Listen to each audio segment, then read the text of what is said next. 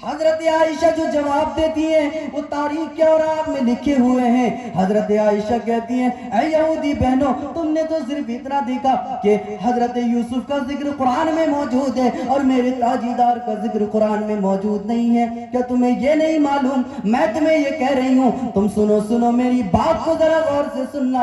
حضرت عائشہ کیا کہتی ہیں؟ حضرت عائشہ کہتی ہیں کہ زلیخا نے جب یہ امتحان رکھا اور حضرت یوسف کی خوبصورتی کا اندازہ لینا چاہا تو حضرت یوسف کو سامنے رکھ دیا اور ان کے سامنے کئی عورتوں کو رکھ دیا. ان کے ہاتھ میں ایک سیب دے دیا, ایک پھل دے دیا اور ہاتھ میں چھری دے دی اور کہا کہ یوسف کو دیکھتے دیکھتے پھل کو کاٹو. عورتیں کھڑی ہوئی, یوسف کو دیکھتے دیکھتے پھل کو کاٹنا شروع کیا اور جب پھل کاٹ دیا پتہ بھی نہیں چلا, ہتھیلیوں پر بھی چھریاں چلانی پتہ نہیں چلا. اچانک سے درد سا محسوس ہوتا ہے, پتہ چلتا ہے ہتھیلیاں بھی کٹ چکی ہیں.